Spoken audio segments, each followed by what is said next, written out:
Vous croyez que suivre Yoast ou RankMath SEO va vous aider à grimper dans les résultats de recherche? Alors expliquez-moi pourquoi tant de sites bien optimisés restent invisibles sur les moteurs de recherche et ne génèrent jamais de trafic. Dans cette vidéo, je vais vous montrer pourquoi suivre aveuglément les recommandations de Yoast SEO ou de RankMath peuvent littéralement ruiner votre SEO et surtout comment est-ce que vous pouvez vraiment les utiliser intelligemment.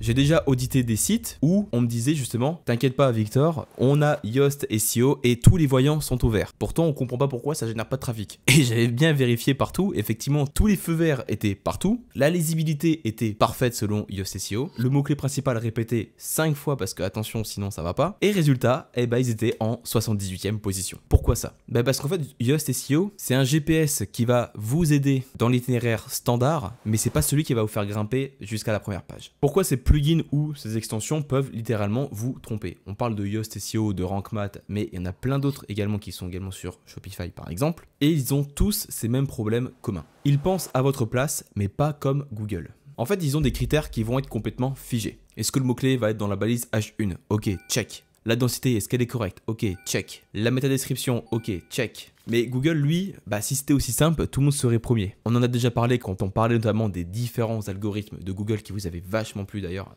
D'ailleurs, au passage, merci. Je vous remets le lien de cette vidéo au-dessus parce que c'est ni plus ni moins que la vidéo que j'ai vraiment kiffé faire pour vous expliquer concrètement tous les différents algos qui passent à travers donc le moteur de recherche Google pour découvrir, indexer et faire ranker une page dans son index et dans ses résultats de recherche. Et le problème, c'est que ces plugins et ces extensions ne captent pas du tout ces différents algos et vont simplement utiliser des paramètres généraux pour vous donner des recommandations. Je suis déjà sûr, et même moi j'ai déjà vu de mes propres yeux, c'est par exemple une page informationnelle sur WordPress qui était avec un score de 100% en mots-clés ou en densité de mots-clés, etc. mais qui pourtant en fait ne répondait même pas à l'intention de recherche et qui avait par exemple un score complètement moyen dans un autre outil comme par exemple Serpentix, qui est plus un outil d'optimisation lexicale pour répondre aux différentes exigences donc du NLP, le Natural Language Processing, ou pour l'algorithme donc QBST ou RankBrain pour faire correspondre donc une page avec la bonne requête. Et ils sont forts en marketing parce qu'ils utilisent justement un faux sentiment de SEO parfait, parce que c'est un peu un système de gamification. Vous avez tout voyant au vert, vous pensez que vous êtes dans la bonne direction et vous allez pouvoir générer du trafic et du chiffre d'affaires. Mais le problème, c'est que vous validez un contenu qui est entre guillemets SEO, mais qui n'est pas destiné à l'internaute. Et ça, c'est une grosse erreur. Parce que ce fameux score que vont vous proposer ces extensions vont littéralement oublier et ignorer les fondamentaux. La structure du site, les différentes intentions de recherche, l'arborescence, la qualité réelle, le netlinking, et j'en passe. Et en plus, ces extensions encouragent du SEO qui est complètement dépassé, notamment de la suroptimisation. Ils vont vous dire de répéter votre mot-clé un certain nombre de fois, de le mettre dans le titre, dans l'URL, dans la méta, bon à la limite ok bien sûr, d'ajouter une image avec un attribut alternatif, avec le mot-clé en question. En fait, le résultat c'est que vous avez un texte complètement robotique, vous passez plus en fait pour des spammers que pour vraiment apporter une vraie valeur ajoutée à votre audience, surtout quand il n'y a aucune logique sémantique ou lexicale. Et imaginez encore plus maintenant, parce que ça je me rappelle c'était à l'époque où je découvrais le SEO, où il y avait ces fameux voyants vraiment verts et où on était vraiment, c'était de la gamification classique, c'était vraiment cool de voir ça, mais bon ça n'apportait aucun résultat. Imaginez aujourd'hui quand en plus vous avez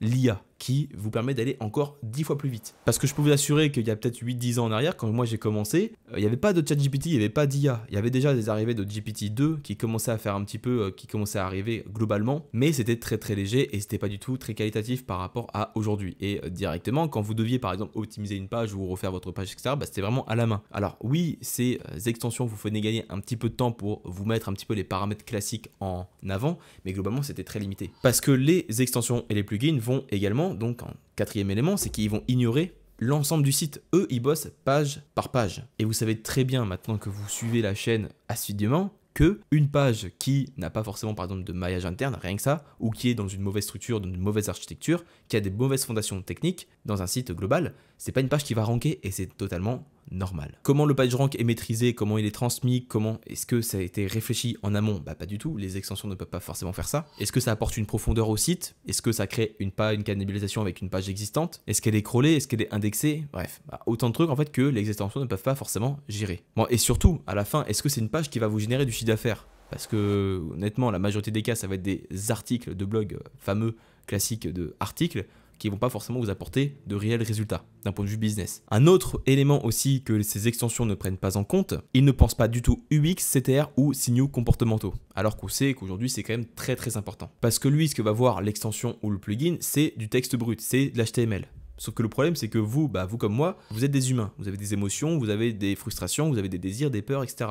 Si vous arrivez sur une page qui est bullshit, qui n'apporte pas de valeur ajoutée, mais qui en plus est pas forcément intéressante et qui en plus est repoussante, forcément, là derrière, vous envoyez de très mauvais signaux au moteur. Ils vont pas vous parler du taux de clic, du taux de rebond, du temps passé sur la page, du positionnement dans la SERP au fil du temps. En fait, c'est un petit peu un consultant claqué, en vrai, honnêtement. C'est une agence ou un consultant SEO qui fait le strict minimum, mais qui ne prend même pas en considération les différents éléments, on va dire, plus classiques ou structurels d'un site qu'il devrait avoir. Et enfin, il y a aussi un truc dont on a parlé, c'est que ces extensions ne voient pas ce que Google voit réellement. Et quand j'en dis voit, c'est ce qu'il crawl réellement. Je parle par exemple des logs au niveau du serveur, des rapports d'indexation avec la Search Console, les Core Web Vitals, le netlinking, les performances sur les différents devices, mobile, desktop, tablette, et les pages zombies. En fait, c'est comme si vous avez un médecin qui regardait juste votre visage pour vous faire un diagnostic sur le corps humain. C'est pas suffisant en fait. Bon, ok, on a assez défoncé ces plugins. Vous l'aurez compris, ça ne vous donne pas du tout une vision claire, ça vous donne juste un contrôle ou un semi-contrôle sur des paramètres plus généraux. Là où ça peut être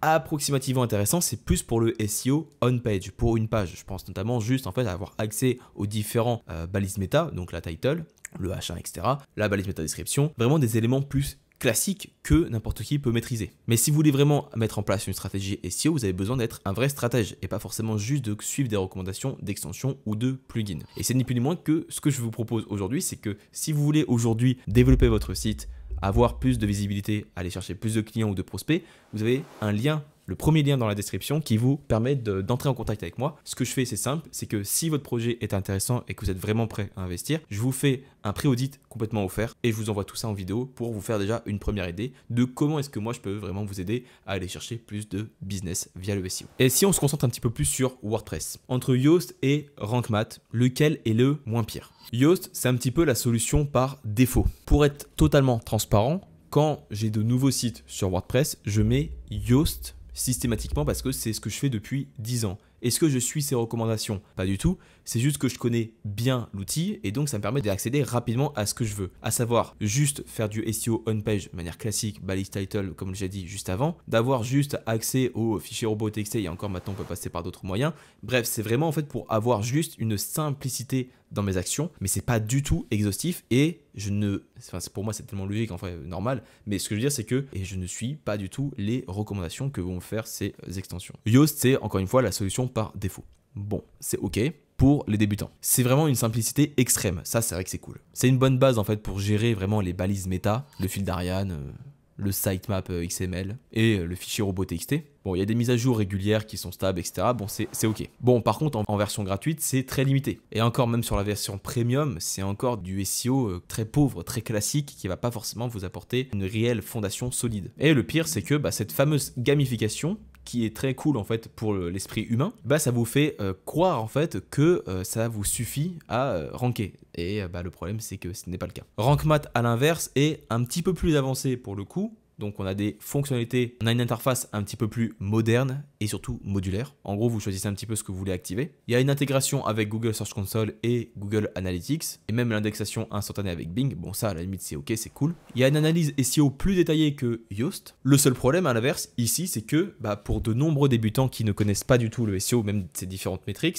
ça peut être un petit peu complexe. Il y aurait un petit peu trop de réglages en fait à paramétrer ou à prendre en compte pour vraiment l'utiliser correctement. Et ça peut également induire en erreur donc des débutants si c'est mal compris. Alors bien sûr, le gros désavantage également, donc, c'est que c'est encore très axé sur ces fameux scores à suivre, qui poussent en fait à optimiser plus le plugin que vraiment le SEO de manière classique. Et le dernier point, c'est que ça peut également injecter du code si vous utilisez mal l'extension. Donc, pas forcément très intéressant. Moi, aujourd'hui, je vous orienterai, si vous devez choisir, plus vers Rank Math, qui vous permet d'avoir, on va dire, une interface plus sympa, même si Yoast est entièrement suffisant pour des débutants ou même des personnes qui veulent pas forcément se prendre la tête, qui veulent avoir accès à des éléments plus classiques rapidement. Mais aucun de ces deux extensions ne remplacera jamais une vraie analyse de log, une stratégie de maillage interne, des audits techniques approfondis, une vraie compréhension des différents algos de Google et des autres moteurs de recherche, bref, ce que fait un réel consultant SEO. Ce que je vous recommande grandement, c'est d'avoir quand même une de ces deux extensions pour vous faciliter la vie, pour avoir accès encore une fois aux données principales type SEO, on-page ou fichier classique, sans vous prendre la tête. Ça, c'est cool. Après ça, ce que je vous conseille, si vous voulez vraiment optimiser votre site d'un point de vue SEO, j'ai plusieurs éléments pour vous. Vous avez également dans le lien dans la description, après le lien donc pour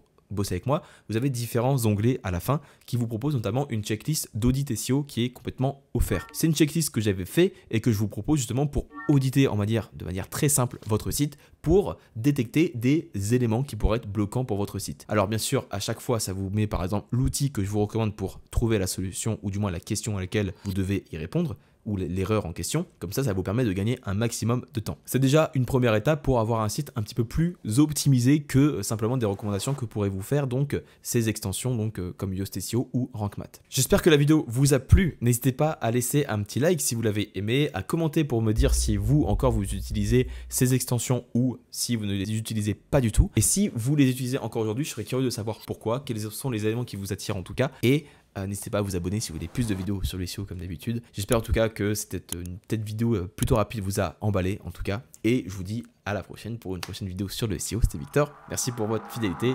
Ciao.